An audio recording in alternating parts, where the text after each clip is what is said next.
get people to subscribe. Yeah. I'm not that hungry. I'm just not that hungry. Okay. Go live. So now we go live, and let's see what you see. I see nothing.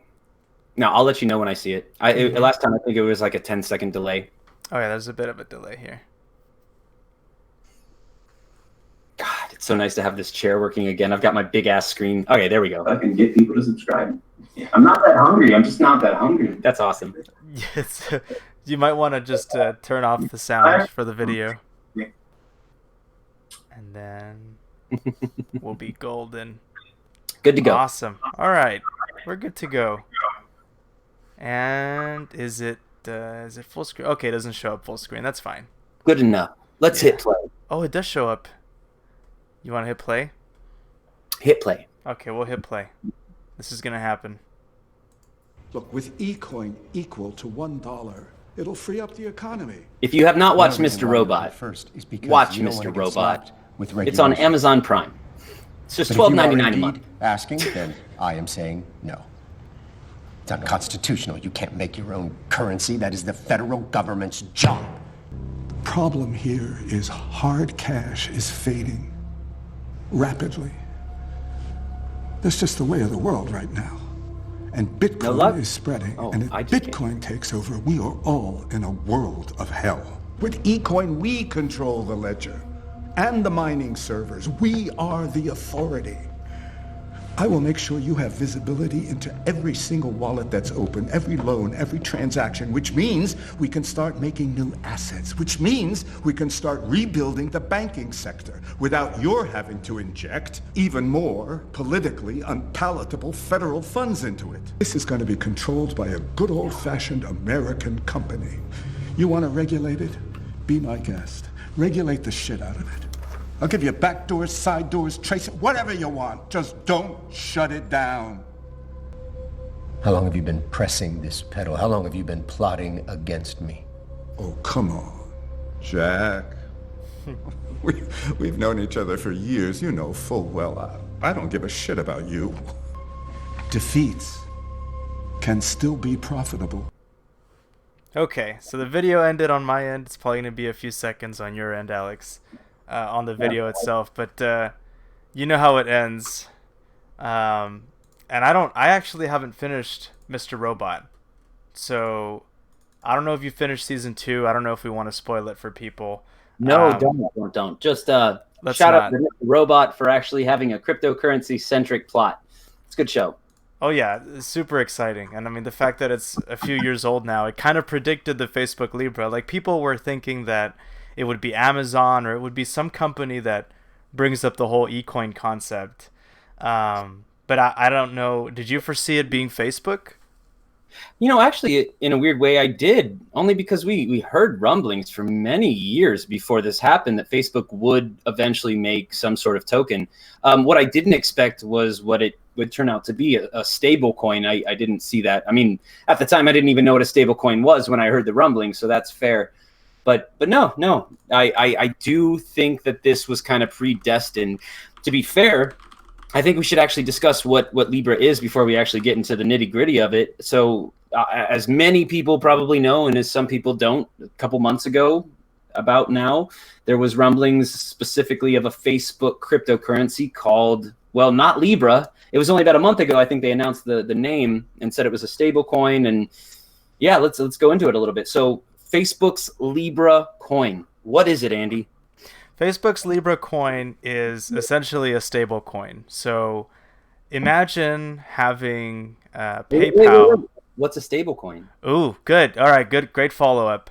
So a stable coin, yeah. So there's many layers. This is like an onion, and that's a shout out to Shrek. But this whole concept of stable coins in cryptocurrency it's a bit of a misnomer, because the concept is wrapped in. So what you're trying to do with a stable coin is connect a cryptocurrency to a physical asset.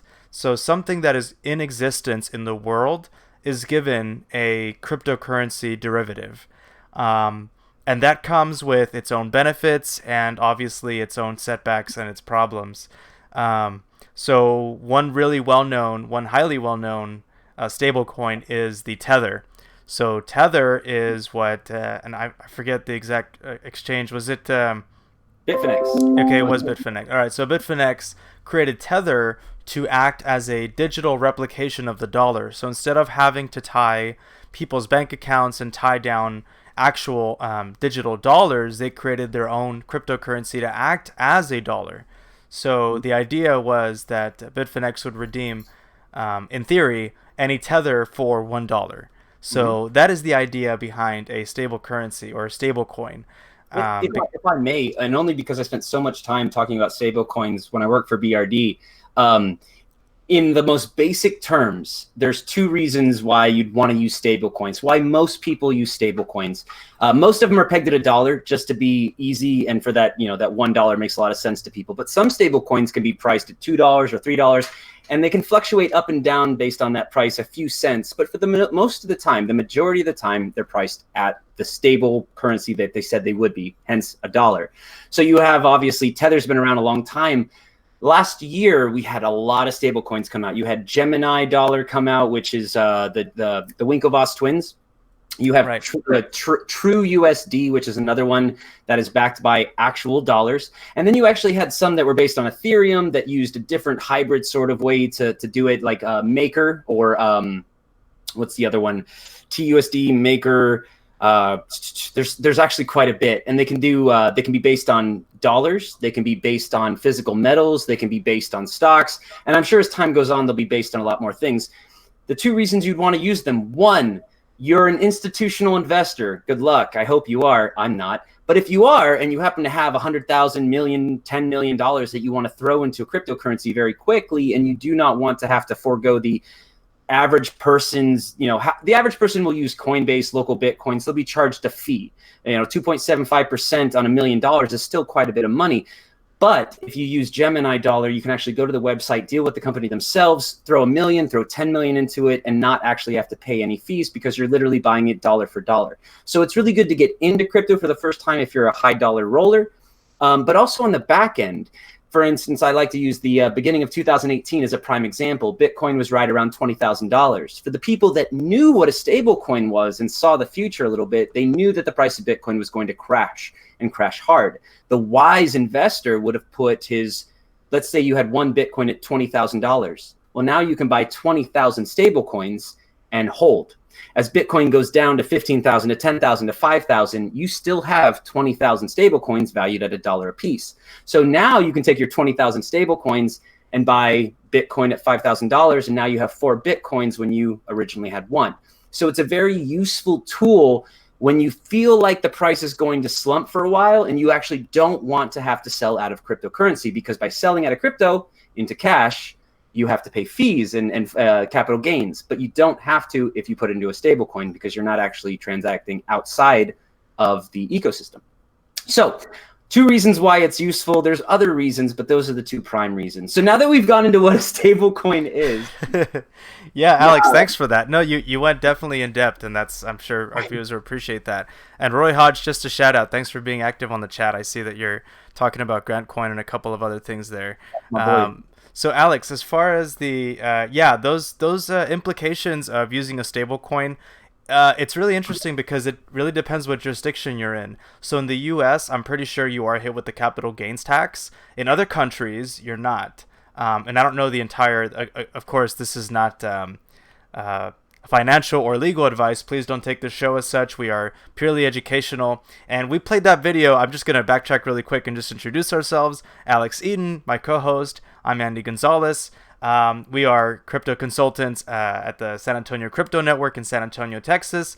But we do this show called Be Libre, which was more of a passion project. We just love talking about cryptocurrencies and everything that revolves around it. It's just just so stimulating. Like it's the end of the day, and I'm still excited, and I haven't drank any caffeine in like a few hours.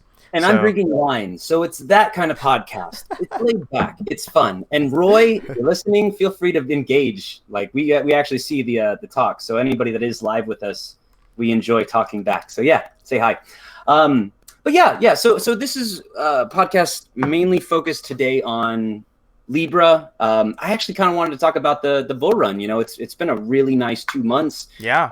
I've been doing a big push on consultations. It's so funny. The San Antonio Crypto Network has been around for about 5 years. All we are is a consultation company. We do not give investment advice. We try and teach the basics: how to buy, how to sell, how to send, how to receive, and how to store it properly.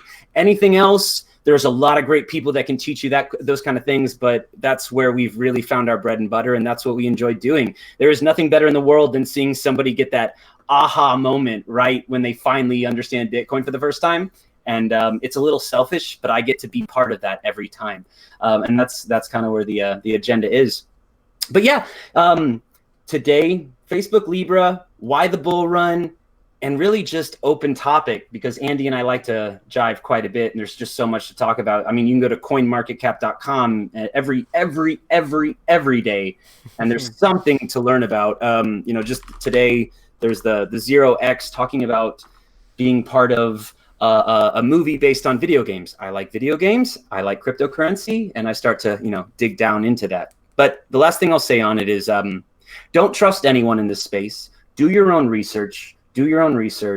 And always get a second opinion, because there is a lot of dangerous, scammy people out there. And I say that because we've been in this way too long, and we've been taken for rides as well. So I think I just want to say that in every single podcast. Trust, but verify. All right. And with that, let's go back to Facebook Libra. Can you tell I've been drinking slightly? No, I think you've been good. Everything has been coherent. We definitely jive, but we're still on track here. No, and so that video that we played at the beginning was that Mr. Robot episode, as we were mentioning. It's really quite amazing how close to reality that could be. How close to reality we could be seeing something like Facebook getting very close to regulators and trying to convince them that leveraging Facebook is a great idea for the dollar. And I think they will bite. I really think they will bite. And the reason being is, I mean, the way money has worked for so long, it's always been controlled by the centralized banking system. You had federally chartered banks who would run how the dollar was moved around, how loans would work. And that's been fine and all. And it's been working for, I mean, even once we entered the digital age, it was working. But there's still a lot of friction when it comes to using money on the internet. We're still, unfortunately, using a lot of credit card technology, and that's super old. And obviously, it's super dangerous for all of you that have credit cards. I'm sure you're on your third, fourth, or fifth credit card already because they've been compromised. Target. Alex, yeah, Target. Alex, have your cards been compromised ever?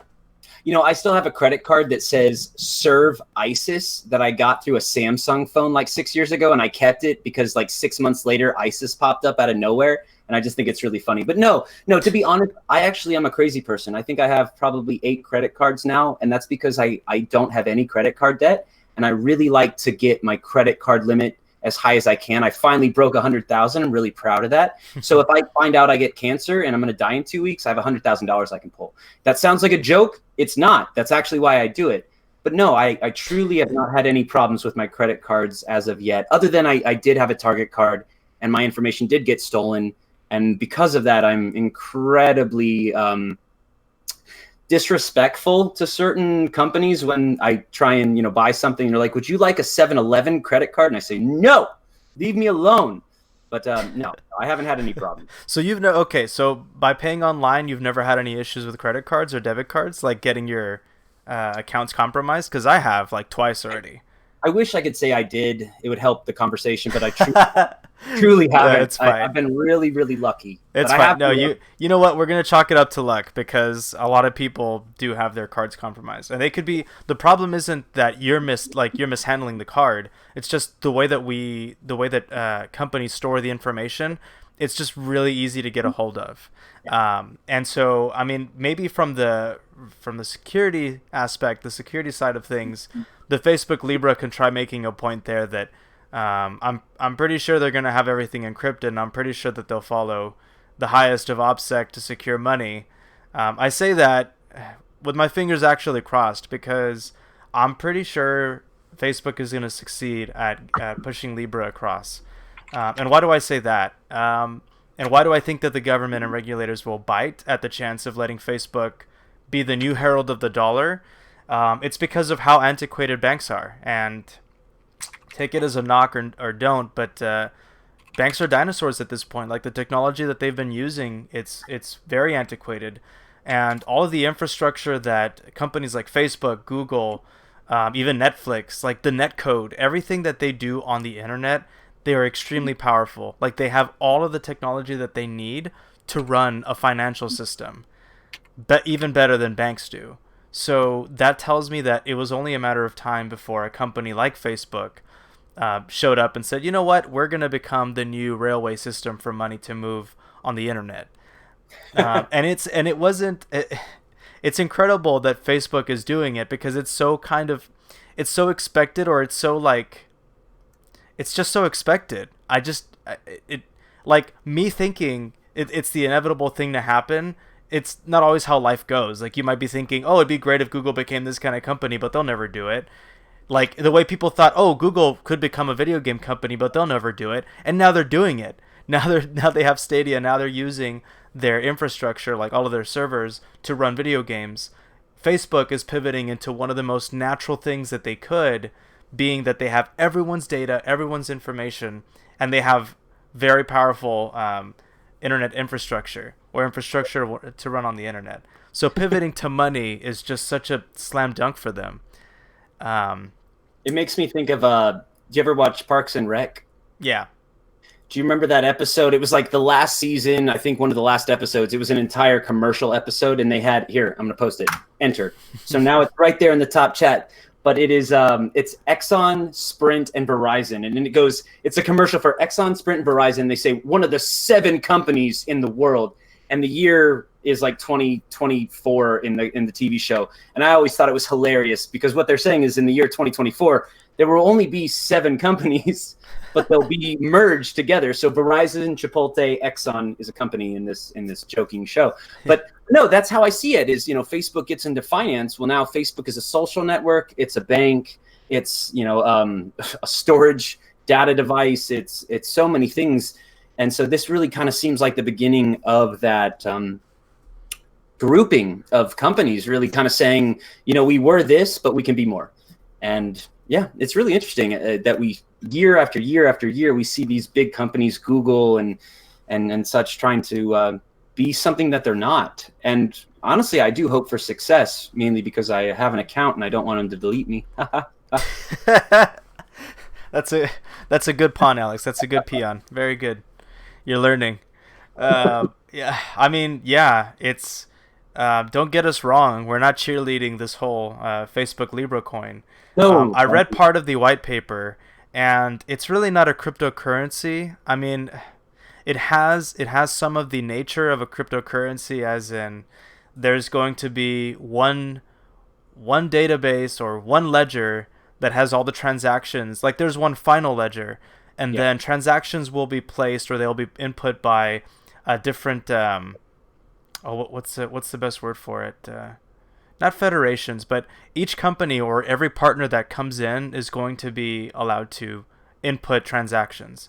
So it's not like whatever person or whatever conglomerate puts in a transaction, it's going to be accepted. There is a verification process that all the other every other I guess signer in this protocol is going to be able to verify or validate.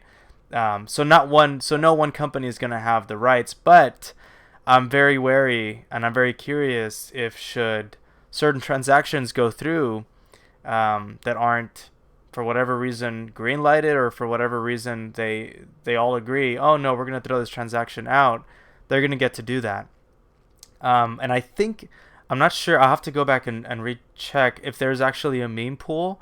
And what I mean by that is like a pool of transactions that are waiting to get validated, and then maybe somebody or a group of people can be looking through them and say, I don't know about this transaction, we're not going to let it go through for whatever reason. Like they'll quarantine your transaction and not let it through. I'm pretty certain that's a mechanism there. I'll have to double check. But unlike Bitcoin has the meme pool, and the only thing that determines whether a miner takes the transaction is the fee, the transaction fee. If miners agree that, or if whatever miner's looking through them and wants the highest fee, they'll take it in, and no questions asked. And obviously Bitcoin is very early on. I've already heard rumblings of like people say, oh, well, what if a group of miners wants to come together and start actually keeping certain transactions out for whatever reasons.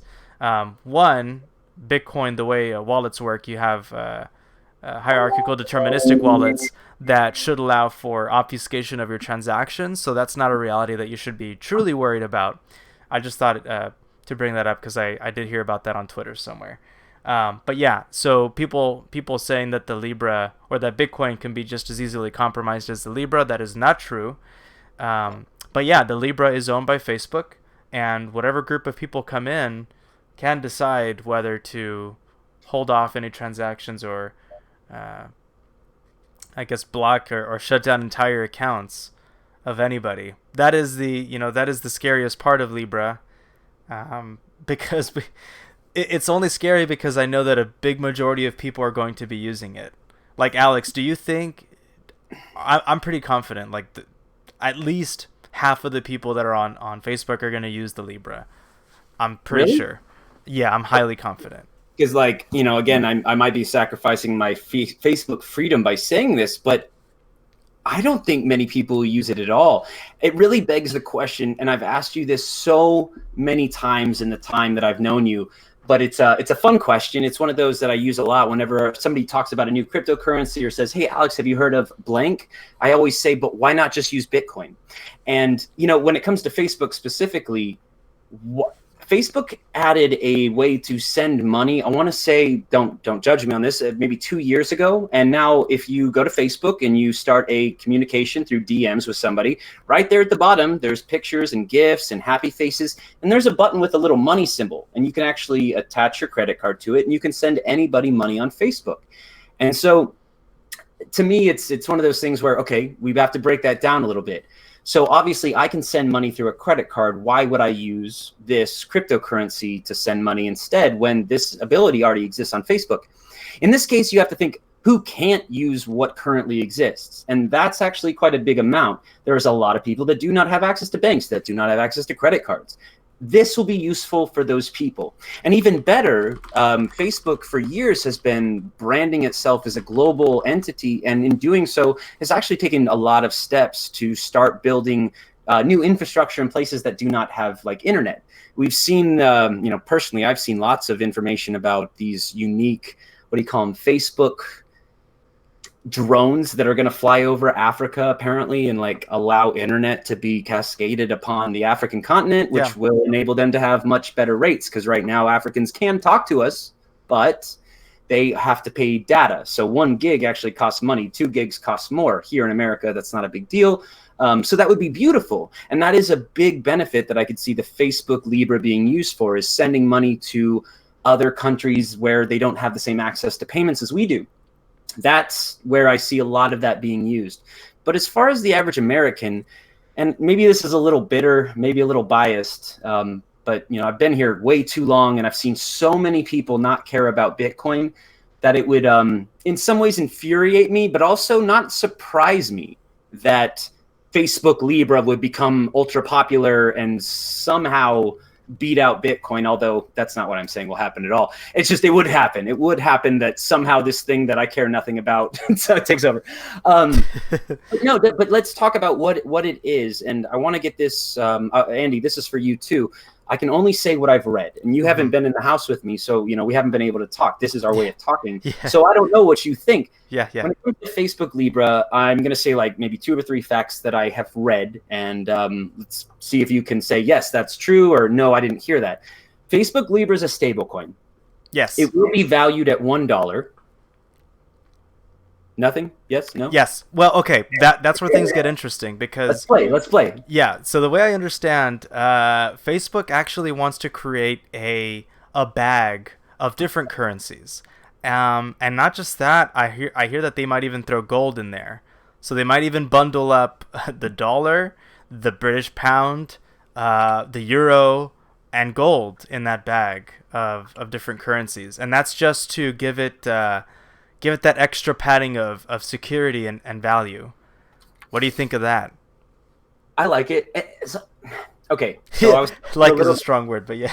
No, I like it because I told you earlier before we came live that I was helping a woman today who's incredibly paranoid, and she used BRD and then she wanted to use a different wallet, and then she started asking, well, how do I know that this wallet will be around in 5 years? And one of the most paranoid people I've ever met, but I love her because she does make me think deeply about things, and that is a huge problem that I think a lot of new people come in with, this idea that, well, what is BRD? What is Coinbase? They've never heard of it before, so they don't trust it.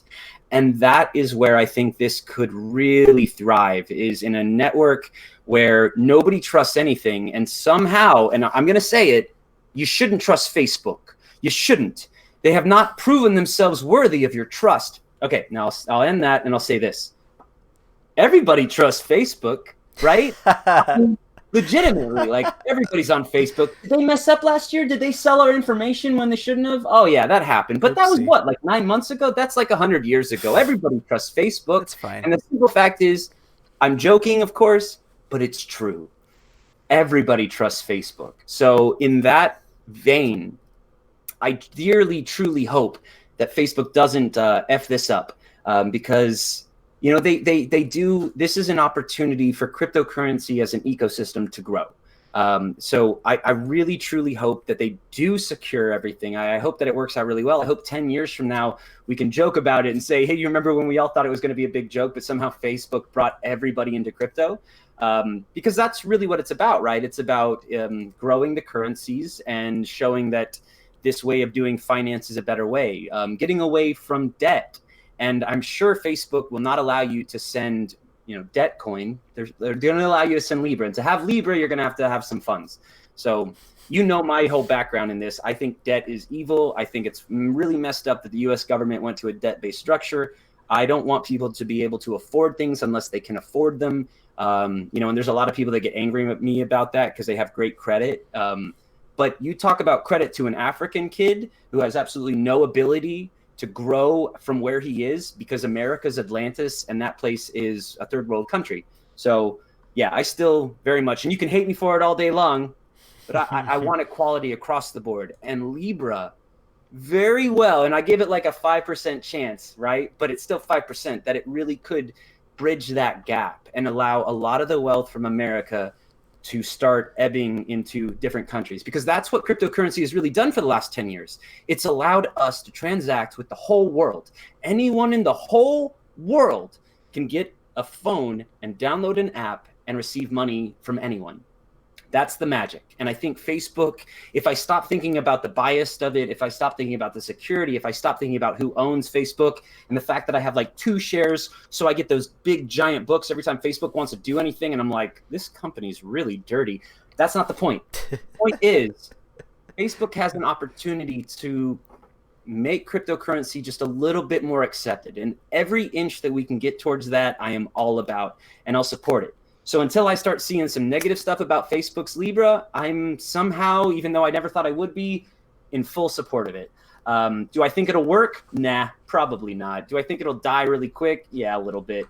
But I do hope that it works, and I do hope that it brings people on board, because you and Andy, education is paramount to me. And I think this is a phenomenal opportunity for people even like me to reach out to Facebook, the company, and say, I think you need to educate people about this cryptocurrency, utilize someone like me. And, that is an opportunity to really push that this is safe, this is technology, this isn't bad, and really push the reasons why cryptocurrency was born in the first place. So, okay, that's my spiel. But I really do hope that they can build something great out of this. I have high hopes. And it's funny, I'll give you 30 more seconds. One of the things I said that we're going to talk about is the bull run that has happened over the last 3 months. I hate to say it, but I think the Facebook Libra is a really big part of why people are starting to buy into it. I think the people that know nothing, the ignorant people, and I mean that with respect because they haven't learned yet, they think that, if you hear through the grapevine that Facebook is making a cryptocurrency, you think to yourself as somebody that knows nothing, wait, Bitcoin's a cryptocurrency and that's still around. Maybe I should pay attention. So yeah, that's one of the big factors that I think is making people pay attention to cryptocurrency again. Because if something as huge as Facebook is going to start a cryptocurrency, then that makes the average person have to reflect and go, well, wait a second, maybe the news that I heard on Fox was lying. That could be, right? So that's all I No, get. it's a massive endorsement. I mean, we were getting super excited when a couple of years ago Microsoft, Newegg, and a couple of other companies were like starting to accept it. Do you remember that? I do. Now multiply. I have to multiply that like fivefold with the news about Facebook, because everyone knows what Facebook is, and now that they've brought up this concept of cryptocurrency, everyone in the back of their minds knows what Bitcoin is, or they've heard about it. But now Facebook is legitimizing the concept of Bitcoin, because anyone that's heard about Bitcoin understands it's a cryptocurrency, and it was the very first cryptocurrency.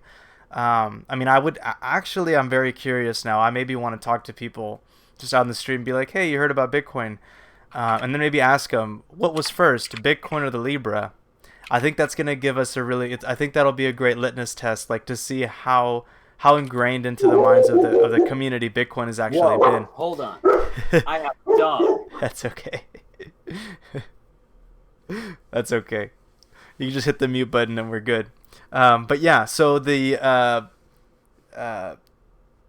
was I? Yeah, that's a great litmus test, like to see just how ingrained Bitcoin is in people's heads, to see if they really do understand that Bitcoin came before the Libra. And even if not, just the fact that they're going to start putting two and two together, they're going to say, okay, well, then that should legitimize Bitcoin, maybe. And here's where things get really interesting. So, Alex, you brought up the fact that Libra is going to bring money to the whole world, more than likely. It's a shame in one sense, and I guess liberating in another, depending on who you ask and depending on how well it works, right? So Andreas Antonopoulos, the master educator of Bitcoin, has always said that Bitcoin is about the other 6 billion. So the rest of the world who has not been allowed to interact with the global economy.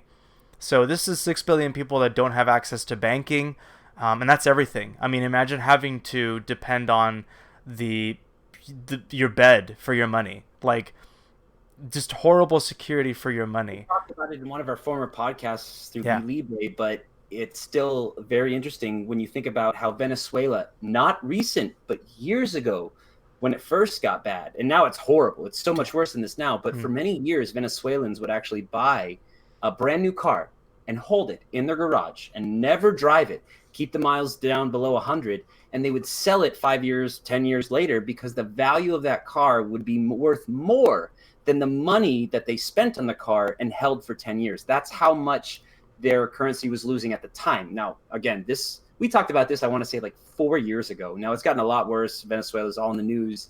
It is nowhere near as bad. But that's really interesting to see, because nowadays you look at America and it's kind of the same thing. America loses about 4.1% on average of its buying power through the dollar. So, 20-ounce soda cost this 10 years ago. Now it's $2. Doesn't make any sense. So you think about it, you're like, it's all about buying objects, buying physical gold, silver, things that will hold value, because the dollar doesn't. If the dollar held value, we would not be having this conversation, right? So no, definitely not. And honestly, I think this is why, this hits to the heart of why I think regulators are going to allow the Libra to come in and peg their currency to the dollar and act as a de facto dollar on the internet. If the Libra succeeds, and if the Libra is used worldwide, honestly, that's going to empower the dollar. See it however you want. So we have to remember that the Libra may be bundled with several other currencies, but if the dollar, I think that's going to be one of the stipulations, to be honest. If I'm the U.S. government, if I'm the regulators, I'm going to say, okay, the split of that stablecoin, like the dollar has to be 75% of that split, and you'll be allowed to use the Libra. Obviously, there'll be regulations. Obviously, they're going to be treated like a bank, and so all the fun KYC, AML stuff is going to be applying, but I'm going to be very curious to see what that bundle does come out looking like. And I'm even more curious if they're going to be allowed to actually say what the distribution is. Do you think that they'll be open about it? Because I'm very curious about that. Because honestly, that would tip the hand of the U.S. government. because then that would tell everybody like why it was allowed to go through. So first off, like, we know Facebook isn't just in America, right? And it's kind of funny. Like, sometimes I ask myself all the time, what's going to be the currency in 50 years? And, you know, my vote has China, not because I vote for them, but because I just think that's what it's going to be. So no, you say 25% dollar or 75% dollar, 25% won, right? But to be fair, and again, we always prepare for these podcasts. I think it's ridiculous not to sit down and look at, you know, the articles of the week before you're about to talk about something. I don't know. I saw this thing about on Financial Times about how banks are in no rush right now to join Facebook's crypto project. So it's really interesting working for a giant company for a short amount of time. I realized that the marketing team is not necessarily connected to the technology team. And the technology and marketing team are not necessarily connected to the CEO or the finance team.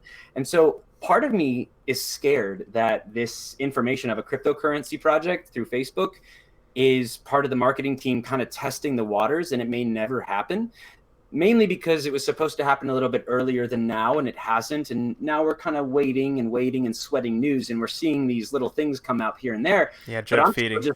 I want to wake up tomorrow and I want to see a little, you know, cryptocurrency thing on the bottom of my PM to see that I can, you know, send money to people, but it's not around yet. So we're still kind of guessing that it will even come to be.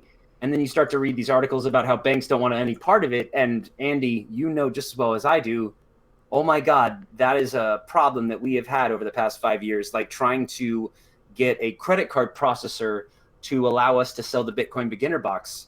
Didn't happen. We had to be considered a high risk, you know, thing because we were cryptocurrency based. So even though Facebook is as big as it is, I still believe that giant companies can have the same problems that the individual has, where just because it's Facebook doesn't mean it's perfect. And banks can look at something that Facebook proposes and go, no.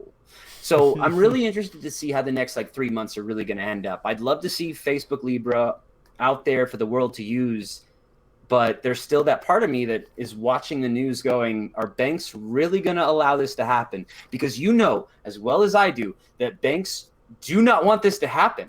No, so they do Facebook not. might have to do it by themselves. I don't know how many banks are going to be able to get to back this idea. I don't know how many banks they need to back this idea.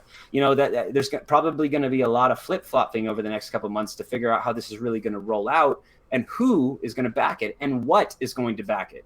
You know, the stable coins that exist today are backed by dollars that investors in the cryptocurrency space put in, or they're backed by assets like DAI coin or Maker DAI. It's not a coin, it's an Ethereum asset, and it's backed by Ethereum assets.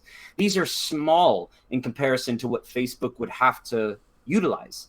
You know, you look at the market cap, the average trading of any of these stable coins, and they're pretty low.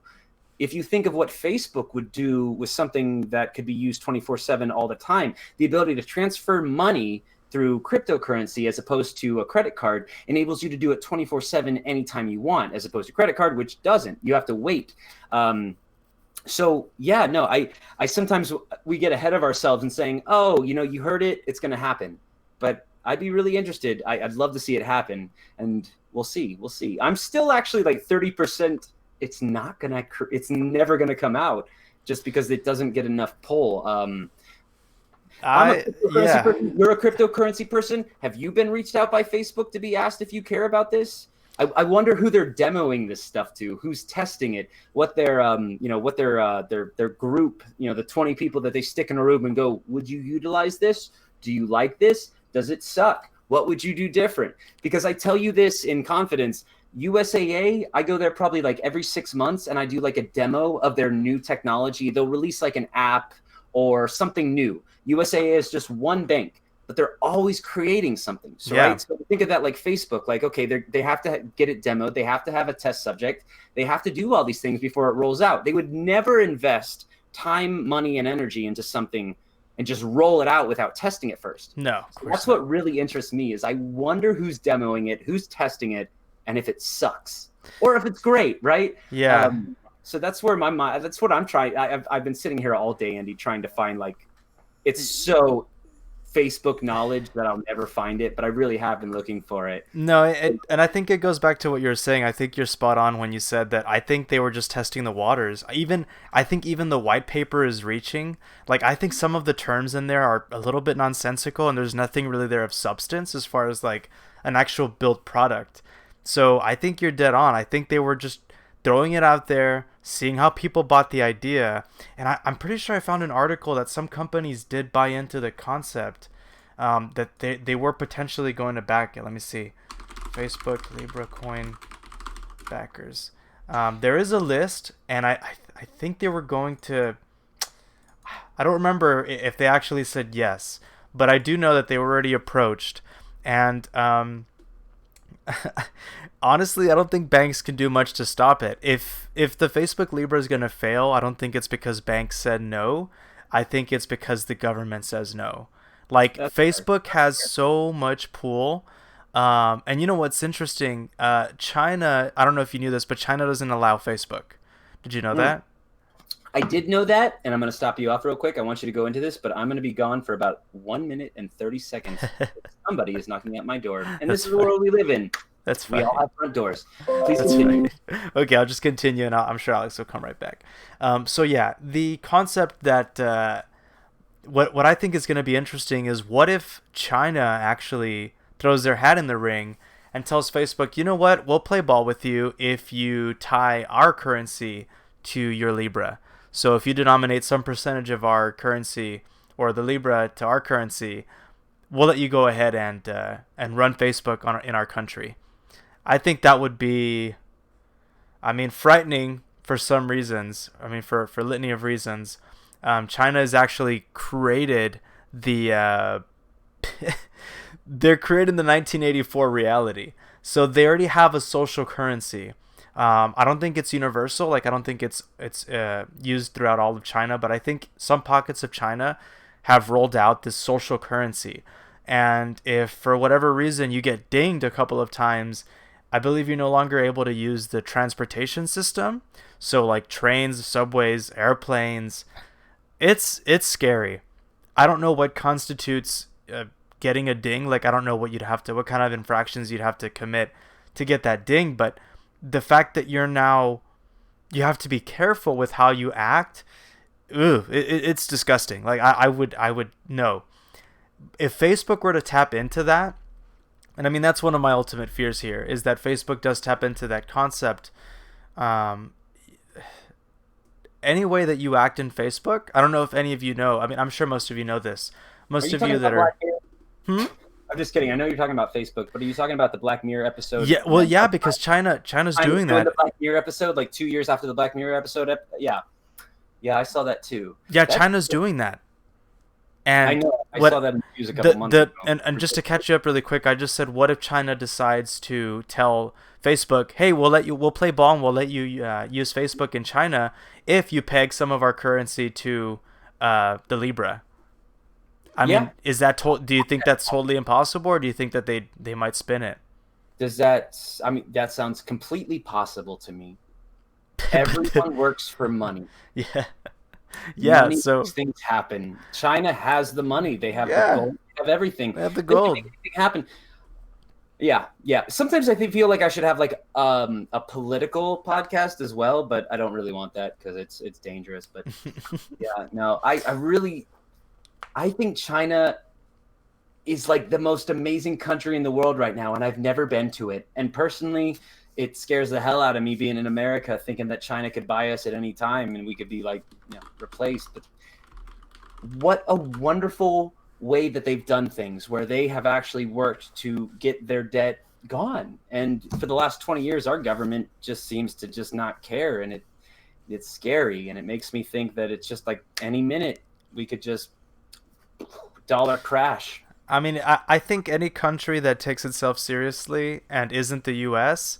has to see or has to understand the history of money and has to know how it's all going to kind of play out. Like, if you're the country that doesn't have, or if you're the country like the U.S. that has control of the printing press and the world reserve currency, you use it, right? Like, you leverage that and you you overspend, like you go into debt.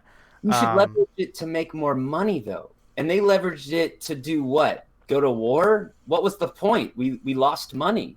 It Yeah, doesn't make no, any I sense. agree. No, I agree that the way that it's being spent, I wholeheartedly disagree with. We would have been Like, better to take out $20 trillion and put it on black. It doesn't make any sense. they would have destroyed whatever casino they played at. The casino would have been out of money. Yeah. All the money that there's no way they have enough. Paid because the U.S. government doesn't seem to pay its debts. No, That's a true not as of now. Not if you look at the debt clock. Oh, it's scary. I don't even want to pull it up. It's like 27 trillion, something like that. 27? Yeah, 27? No, dude, it's probably, crazy. Let me show you. It's probably 27. Let me see. U.S. debt clock. No, 22. 22.5. Oh, I thought it was 20. Okay, the twos look like sevens sometimes. My It'll bad. be 27 in like 7 months. Okay, my bad. Maybe they pay. You know what? Maybe they paid it down just a tad. Who knows? But yeah, I'm. They look the same. But yeah, the whole China play, super scary. But I think that's how it's gonna. That's what it's gonna look like. Assuming the U.S. government allows it to play ball, or you know what? Here's the other thing. What if it's not the dollar? What if some other country takes the reins and says, you know what? We'll work with you, Facebook, and they'll let it roll. Like, I'll have to go back and read like a book or an article on PayPal, but PayPal is essentially a stable coin. Really it's quick, essentially the same thing, right? I want to give a shout out to Roy Hodge, who just shared this Libre.org/en/US association. I looked at this. This is actually great. So if anybody's listening to this and actually does want to look a little bit deeper on the actual Libra currency, I'm really glad you put this here, Roy, because this is something we should have put up anyway. This is an overview and the principles and the council and who's in charge of it. Voting, associate, everything. So go ahead and check this out. It's on the comments of our YouTube channel right here. And I'll put it on the description after the show. And so sorry to interrupt you, Andy. No, you're fine. No, I agree. It's great when we get our chat active and when people are giving their input. So your question was what? Yeah, so PayPal also created a stable coin, right? Zip. It was called Zip at one time. Yeah. Interesting. PayPal, made by the great Elon Musk. Yeah, Elon and a few others who I should be getting their names. Laugh how many people don't know that he made that too. Yeah. That's how he got money to make everything else. You know, Elon Musk has gone on record and said that PayPal was a failure. That is, PayPal is not what he wanted it to be. It got out of his hands, and he sold it for a lot of money, and it's a successful business, and it works. For someone small like me that had like 5 shares of eBay, I remember very, very vividly in 2017 when PayPal split from eBay stock, and I got 1 PayPal stock for every eBay stock I had. That was a great day that made me wish I had bought more eBay stock. But PayPal was not a success, and I take that from the inventor of it. An inventor can look at his project and go, oh man, it's making money, it's profitable, but that doesn't mean it's good. That doesn't mean it worked. It's not what he wanted. Right. PayPal is a stable coin. It is pegged directly at $1. In fact, you could call it the most perfect stable coin there is, because it's not going down to 99 cents or up to $1.01. It's 1 for 1 all the time. He was able to create a company that enough banks and companies got around that, I mean, when I think of the alternative to banking, I think of PayPal. The only other one is what, Venmo? Yeah, and I'm Venmo. sure there's like 17 others, but those are the 2 that I know of. And it's a joke, but I always say, when somebody wants to buy something from me, I'm like, I accept PayPal. They're like, oh, I don't have that. And I'm like, ooh, what'd you do? Because if you don't have PayPal, that means you did something wrong. Because everybody can get PayPal. It's super easy. I mean, it's one of the greatest things that's actually come out, I want to say, in the last 5 to 10 years for small business entrepreneurs. It's a wonderful thing. But that's all it is. And PayPal is nothing but that. And, I'm not going to get into business. That's my only degree is business, so it's the only thing I'm good at apparently. But it is really interesting when you look at like PayPal's business, the architecture. You know, an average person can go, how do they make money? Well, through fees, through the ability that 100,000 people are transacting daily through their system, and 50,000 of them are not sending friends and family. That is the way that it makes money. Does it make a lot of money? No, but it's guaranteed money. So okay, not to sorry to interrupt you really quick. Very curious. I wonder if the amount of hoops that PayPal jumped, or I wonder how many more hoops Facebook is going to have to leap through compared to PayPal. And I think maybe that would have been a great prep article, like even the book or finding anything about the history of PayPal to see how many hoops they had to jump through for the government, because essentially they're representing the dollar on the internet. Right. And they're doing it, and they're still doing it, and it kind of flies in the face of the kind of pushback Libra is getting from the government. Like, the government's all up in arms. Like, there's an article right here. People are very, very, at least some regulators feel very threatened by the concept of the Libra, but it's already existed in the form of PayPal. Like, PayPal has controlled money for so long on the internet, like actually controlled it, and then here comes the Libra, which in theory is going to allow many more hands to come into it, so in a sense make it more decentralized, yet governments are freaking out about it. I mean, I think even the EU governments are freaking out about it. Like the minister of France, I think. You said something really funny. You said scaring the regulators. Who the fuck is a regulator? Because fuck them. They could be all scared. I don't like them. They seem to be like overdoing everything from marijuana to banking to money. The whole AML KYC thing is a fucking joke. Because the sick fact is like less than 0.01% of people are actually doing anything wrong. So it's absolutely ridiculous that these regulators create all these rules and regulations for the 0.01%. when the 99.99% have to deal with the bullshit. So I like what you said because it made me laugh. And I just want to say, fuck you, regulators. You don't matter. And that's not true. Not all regulators don't matter. But the financial ones, they can go. I don't want to. Yeah, this is a family podcast, so I can't say what I want to say. But no. For friends. You raise a really good point. Yeah. How does Libra get to PayPal status? And it's funny. It's like a rabbit hole where you think that a corporation like Facebook can do anything, right? Because it's Facebook. But it's not that simple, and Facebook can't do anything. They still have to abide by all the laws, regulations, and everything set up. There are wonderfully great people. For every bad person, there's a great person trying to do good. And in this case, Facebook can't do anything they want. They still have to jump through hoops. They still have to follow the rules. They still have to sign on the dotted line. And I think that's actually what's taking so long to make this happen, is because Facebook does have money. They have support. As a corporation, they can basically ask for anything and they'll get it, but it does take time. And more importantly, they can ask for it, but they still have to follow the rules. So just because they get it doesn't mean they can just willy-nilly it. And in this situation, finance is something that no one can just jump into without taking a second to read the rules and regulations. So, the longer that it takes for Facebook's Libra to get out, honestly, the more faith it gives me that it will last, because it does take time. Government is slow, horribly slow. Facebook is fast. Business is fast. Yeah.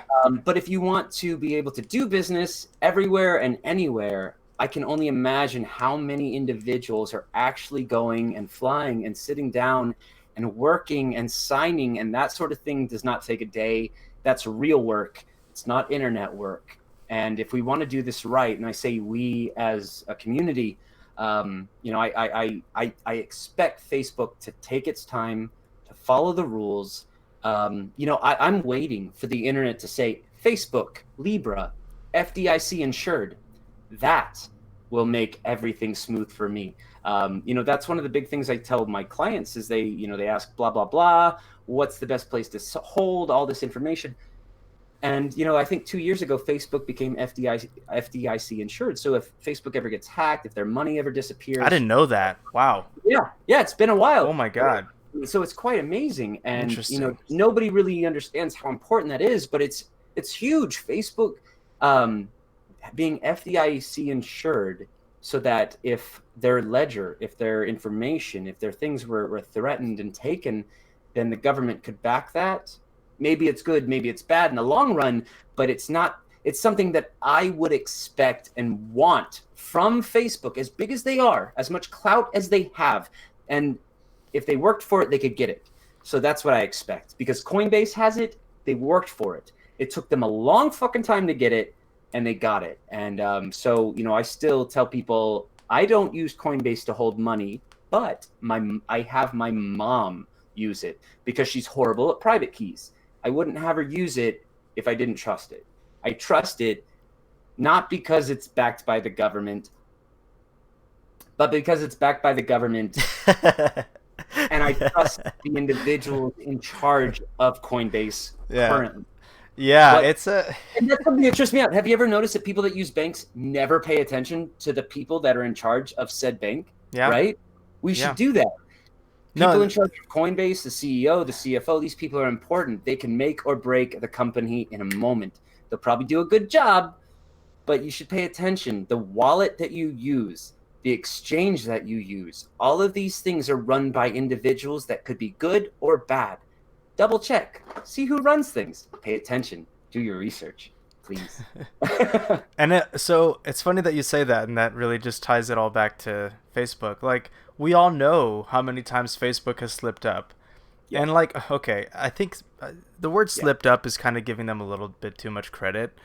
I'm pretty sure they have intentionally done some of the things that we see as a very bad breach of our trust, an egregious breach of our trust, but people use them anyway. Like, I don't know if they're actually losing subscribers or losing people that use it, like the user, I guess, count. I don't know where it's at, and I don't know if it's going up or down. But the truth is, Facebook is here to stay. And Roy, that's a good point. You've made several good points. And I do want to touch on something here of I think it's deep interest to me. I think Facebook might have, I mean, it's already passed. Like, they showed their hand. They want to make a cryptocurrency. They want to bundle it with several currencies that are, you know, safer, in quotations. So now everybody knows. But what's really interesting to me is the companies like PayPal, who came in very early into the game, that is money on the internet. And honestly, I wouldn't be surprised if they broke a couple of MSB rules. Like, they became a money service business. I'm sure they did a couple of things that flew in the face of whatever federal regulations there were, you know, by FinCEN, any other, you know, banking regulations. I'm sure they just went out there and they did everything that they could to become profitable and become a money exchange, not an exchange, a money service on the internet. I'm pretty sure they broke rules, and I'm pretty sure they ended up becoming the company that they are because, like you said, Alex, they moved very quickly and they broke whatever. You know what? The rules that they broke, I don't even think they broke them intentionally. I think they just trying to do business, maybe didn't cross all the T's, dot all the I's, but they are where they are now, I'm pretty sure, because of how quickly they moved. It's a lot easier and cheaper. Yeah. I used to just say it's a lot easier to ask forgiveness than it is for permission. But in the terms of business, it's a lot easier and cheaper to ask for forgiveness than it is for permission. So it's cheap to mess up, especially for big business. If you can make $2 billion in a year, the fine of $2.5 million is nothing, right? And sometimes you know that. As a company, if you're smart, you know exactly what the fine is, and you know exactly how much money you can make. And that, sadly, is capitalism. Well, it's so weird. It's such a weird combination because we have the combination of government and business, but it's not. They are a bit tight at the hip, right? Like, there is not necessarily like a free market so much as a regulated market sometimes. Yeah, that's in quotations, sometimes. And I brought up the whole concept of companies moving fast or business moving fast and breaking rules because I think there's a sweet spot there. Like, if you don't do something too crazy and too egregious, then you can kind of, you can get that slingshot like into orbit and become, sustainable for life, or become, a hyper success. And then all the money, like you said, you have so much money that you're able to fend off all of the fines you're going to get hit with. Or the government will come and say, hey, it looks like you've made quite a name for yourself. It looks like you've made quite a bit of money. You're a success. You actually bring a lot of GDP to the country. In general, you're a net good, or overall, you're a net positive. I think that's the big thing to remember is we see a lot of companies that run fast, and when it comes time to pay the fines, that's fine. Any company can do that runs fast, but it's lying. Lying always breaks it. What's that chick's name with the thermos? Thermos. Oh, Theranos. Thermos. That's a good example of like she ran hard and fine. If she had not lied and actually had created what she said, all the fines, all the problems, that wouldn't have been a big deal. It's the lying. It's the knowing beforehand that what you're creating isn't what you're saying you're creating. So as long as you follow the creation and it's a good creation, there's really no problem. And I used to hate it, like on a moral, ethical level. I used to say that's fucked up, that's bad business. But it really depends, it truly does. Is the juice worth the squeeze? In the case of Facebook Libre, to create this thing and give the ability to exchange funds anywhere in the world, anytime in the world, to anyone in the world, and not have all the, the T's crossed and I's dotted, and, it might be worth it. Because I don't know about you, but in the last couple of years, what I've learned about technology through Bitcoin is that if you run fast enough, they can't catch you. Yeah, no. Eventually they will, but in the meantime, you hopefully will make enough money that when they do catch you, you can pay the fines, right? And that sounds like dirty tactics, but it's not. That's the way the world works.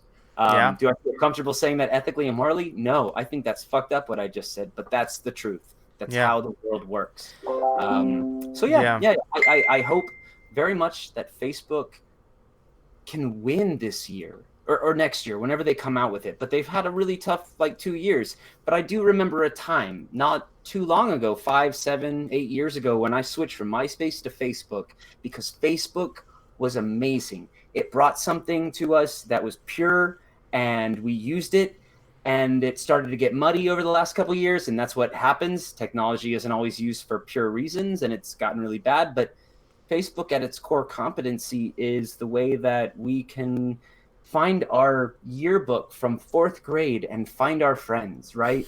It has amazing potential, and that hasn't gone away.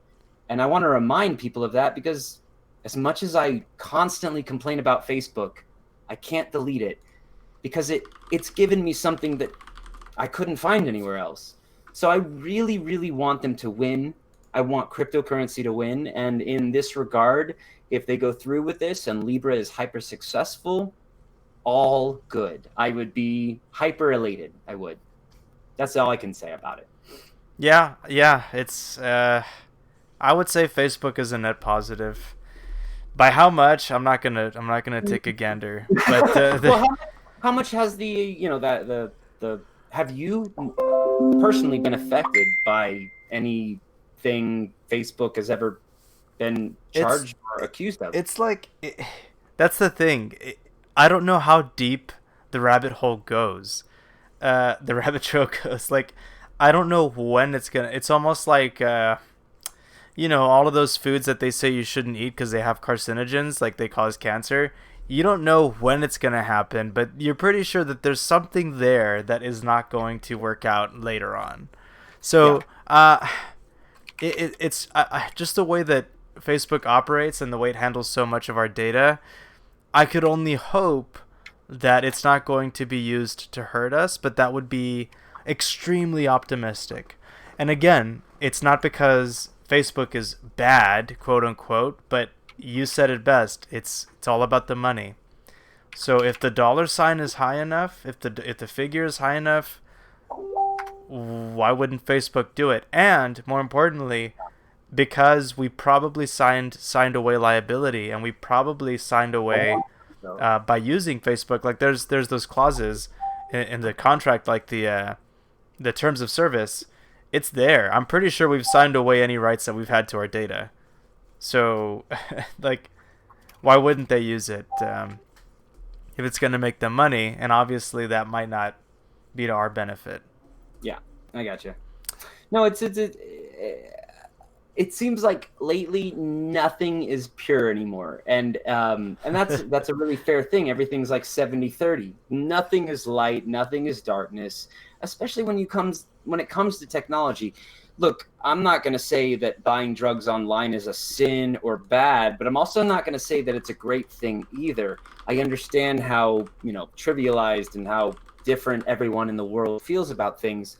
But being able to buy drugs online and bring someone happiness, but also possibly hurt some 14-year-old who's not ready for it, it's up and down. And that's what technology allows us to do. Facebook gives us wonderful abilities to communicate and respect and enjoy people, but it also gives us the exact same amount of abilities to do horrible things, attack, and troll, right? Bitcoin allows us to buy drugs online. Some people might like it, some people might not. Bitcoin allows us to send money to people that we weren't able to send money to before. This is something that I think is amazing, but I've met a lot of people that for some reason believe that we should keep all the money in America, I guess. Somehow that's a good thing. I don't know. They don't make any sense to me. And that's okay. They're not supposed to.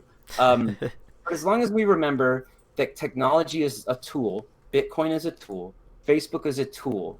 It works for you, it works for me, and it's used in the way that you want to use it. And so on that note, let's keep building, because there's a lot more. I truly believe there's a lot more people that want to use it for good reasons than bad. So fuck the bad people, and let's use Facebook and Libra and Bitcoin for good. If it always, yeah. So, yeah, I agree. And I think we've done a good amount of talking in this episode. I think we've presented a good amount of our thoughts. We've run it up to about an hour and 5 minutes.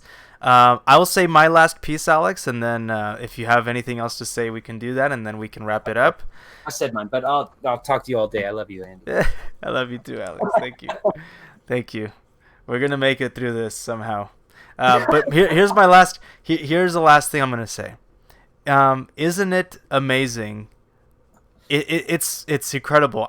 We would not be where we are in terms of Facebook presenting the world its own version of cryptocurrency if it wasn't for Bitcoin. Like, that's how much of an impact Bitcoin has made in the short 10 years. 10 years is nothing.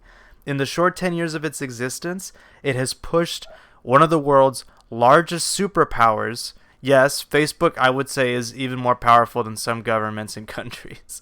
It has pushed a global superpower to present a cryptocurrency. Like, let that really sink in, and it speaks as a greater testament to Bitcoin than anything else, honestly, right, in my eyes. So that is my piece. Roy Hodge, you've been great. Like, thanks for all of the details that you've been putting up here. A lot of good information, and I'm going to read up on a couple of these things that you put up. But yeah, Roy, Alex, go ahead. An individual that I'm possibly thinking about, if he wants to, making one of our new San Antonio Crypto Network consultants. He's been in the space for a really long time. He used to come to our meetups all the time. Really nice guy, knows his stuff. So we'll see. But yeah. Cryptocurrency, Facebook, who the hell would have thought that Bitcoin in any way would have somehow been integrated with Facebook, 10 years ago. So no matter what happens, hey man, I always say, if it brings just one more person to see the light of the destruction that a debt-based economy can do, well, we did some good. Because that's the biggest problem of all, is you can't win with a debt-based economy. I don't know who thought that was a good idea. So the one that had the printing press, the one with the crank, the lever to the printing press, is the one that thought that was a good idea. Creating inflation in a currency, like it's so nutty of an idea that, we sit here as regular people living a regular life, and it makes me wonder, was there maliciousness? There had to have been maliciousness at the time when they thought of this idea, because you do a balance sheet, you own a company, you put things in green, you put things in red. And I can't imagine anybody going, you know what, let's live in a red society. That's not stressful at Dude, all. it's Alex. There's a super, super good book you have to read. Like, I don't use the word super twice often. But there's a very good book called Debt. Oh, I'm going to put it on the description. Do it. But it's called Debt. And it really goes back in time to uncover, at least it did for me, the concept of debt and how it wasn't always tied to money, but, actual flesh debt, like human debt. Like, I do something to hurt you. What do I have to do to make it up? Do I have to give you a part of my arm? Do I have to work for you? Like, literally give my time and labor to you? Like, this is back in the old days, like before, like a couple centuries ago. Like, I like that though, because there have been times when, especially when I was younger and had nothing to my name, that I would break or mess up somebody's something. And like, it was one of those moments in life when, like, me personally, I was like, oh my God, I am so sorry. I am indebted to you. I will do anything you want to make this right. Yeah. I can't apologize enough. Whatever you want, like if it's money, if it's time, because and so that's gone now, right? Like, I have people that owe me money and I can't ask them to do anything for me. If I did, they wouldn't. And it's funny how debt has become this thing where it's like, I'll owe you. And it's like, okay, it's time to collect, mother. And they're like, what are you going to do if I don't? And we're not allowed to do anything if we don't. Like, if I wanted to like beat the shit out of them, I'd go to jail. No. He owes me $22,000 of shit. You know what I mean? So that's where it kind of breaks down for me. And I'm like, I love that idea of debt based, not because I want to be angry and beat people up, but because I want to be able to pay back what I owe. If I want 2 stalks of corn so that I can eat some corn tonight, I want to be able to help you in the fields for an hour, right? It goes back to that most basic human tendency of like creating things together. You help me, I help you, right? Tit for tat. But it's not a negative thing. It's a good thing. So yeah, that's what cryptocurrency has always been for me. I can give you an amount of money, and you give me your services. And if you don't have money, then you can't get my services. Yeah. But you work for your money. Yeah. I say that as a worker. So I'm like, it's good to work for your money. It feels good to earn it, for sure. You taught me what a rent seeker was. And I think that's where we find ourselves in today's world. I'm not perfect either. I've been a rent seeker before. I will admit it, because I think it's wrong. And I think it's important to accept that you've done something bad. Is rent seeking bad inherently? No. Working, getting Social Security, and then accepting Social Security, that's good. You worked for that. But working for a day and then, hurting yourself on the job and then breaking yourself for 50 years so you can accept disability. Look, I get it. You can hate me if you did it. And I'm like calling you out. But the truth of the matter is and I'm not talking about real disabled people. I'm talking about people that milk it. Like real disabled people. It's unfortunate. Yeah. But no, I feel like it's become too easy for the average person to milk it. And there's just so many people that can find that one thing that they can do. Or fuck, dude, you could pre-plan it for a week, work in be a house builder, and then accidentally fall off the ladder. And that's the sad part about it. You can accidentally do that on accident and then live your life with that disability check. And that puts a whole strain on the system. But it's time to not be lazy. It's time to work for ourselves and help each other and build something great. That's the way I look at this world now. Oh, yeah. That'll change in 3 months. There's another good book. It's totally slipping my mind, but what was the first one? Definitely in line with that. The first one is Debt, and then there's a subtitle to it, but I'll put it on the description. And why not? I'll throw the other one that I'm thinking about related to work. There's a balance. Like, there's a fine balance between being an owner and like earning your way to real estate, earning your way to things that are valuable that people can rent from you. Obviously, like there's such thing as taking advantage, and there's multiple complexities. But I don't want to run away with that at this point of the show. So let's finish it like this, Andy. Give me your opinion of Facebook Libre as you know it today. Goodbye, something to look forward to, or stay the hell away from it. Yeah. Facebook Libra is going to be one of the on-ramps into Bitcoin. Great for better or for worse, that's what it's going to be. and because it's going to allow more people to get into Bitcoin, I'm going to tolerate it. That's how I'll put it. We give it a tolerable. Yes, tolerable. You know what? It's gonna be fun. It's gonna be the perfect gift for me. Honestly, the perfect gift for me in Libra. Whenever I think about it, is the Michael Jackson one with the popcorn. That's me. What? Have you seen that one? Have you seen that GIF? It's like a little picture of Michael Jackson eating the popcorn. Yeah. That's from me. The Thriller video from Thriller. Yeah. Yep, that's me. Yeah. That's how I feel. Whenever the Libra comes up, I'm like, interesting. Like, let's see how the world, because the world, it really is a global phenomenon, and the world really does react differently depending on who you ask. Agreed. So it's going to be interesting. What about you, Alex? What's your take?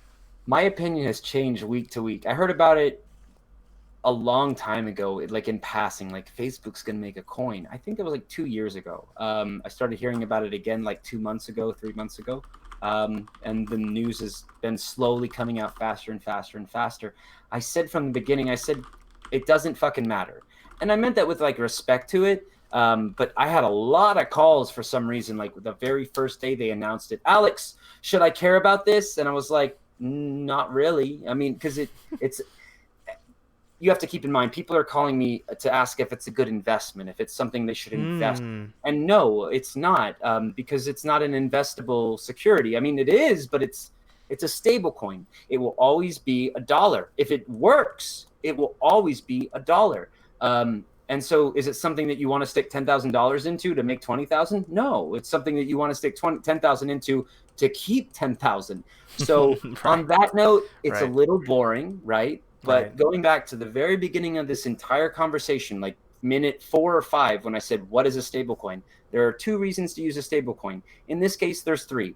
To get into Bitcoin, to hold while Bitcoin is crashing, or altcoins are crashing, or everything's crashing. In this case, 3. And what I believe Facebook wants to use it for the most, the ability to send money from point A to point B, which is why I asked Andy earlier, why not just use Bitcoin instead of this thing called Libra? Which I will always ask, why not just use Bitcoin? Why not just integrate a Bitcoin wallet into Facebook where I can load a Bitcoin into and I can send money day or night? Ha ha ha. But it's these 3 reasons that the Facebook Libra will be important, because you can get into Bitcoin easier, or cryptocurrency easier in this case. You can sell or you can hold. So yeah, on that note, I have high hopes. Apparently, the Facebook must have a good marketing team. Otherwise, it wouldn't be nearly as popular as it is. So anything that pushes the simple idea that cryptocurrency is not the devil. So win in my book. Win in my book. Yeah, that's a good note to leave it on. Hey, I do want to say one thing. I don't know if anybody's paid attention to the thing that I'm sitting in, but I only want to give them respect because I spent $5,000 on this dumb chair that I'm sitting in. It's not that dumb. It's actually pretty awesome. But the company is Ingram, INGREMUS. That's US.com. And they sell these awesome retractable chairs with vibrating seats and comfortable things. And no, they didn't pay me for this. I just was hyper impressed by their customer service because I broke my chair. I'm basically just going to take this down. As you can see, here's my monitor and this big giant chair that goes all the way down. It's pretty awesome. I'm not wearing shoes. The point is, if you have way too much money and want to buy an awesome solid chair, check out IngramUS.com. And again, I only say this because best customer service I've ever seen. That's the only reason I'm saying this, which is rare in the crypto space. All right, that's all I have to say. Andy, you take them off. Alex, thank you so much for being here with me. Thank you, everybody, for joining us. Roy Hodge, thank you very much for your thoughts and your opinions and words, your interactions. It's always great to hear. We'll be back next week, guys. Who knows what we'll talk about next? Hopefully not the Libra. We'll try to be a bit more, bring something fresh to you guys. But thanks again. Next week, actually, yeah, this is I can get them on. Let's bring our Bitcoin miner on. Oh yeah, Dustin. Dustin. We'll have a really good video about mining using your current computer to actually mine a small amount of Bitcoin. If you have a video card, if you play video games, you might even be able to make about $1 a day with it, which are worth of Bitcoin, which is $350 a year, which is money. That is money. It's all about using time to your advantage. And so, yeah, let's have Dustin on next week. Let's talk about cloud mining on your computer. It doesn't cost you a dime if you don't mind paying for electricity. And from there, we'll go. Sounds good. Yeah, we'll work on that. We'll get the ball rolling there. All right, Alex. Thank you. Thanks again. And everybody have a great night, great rest of your week. See you soon. Bye-bye. Bye. All right.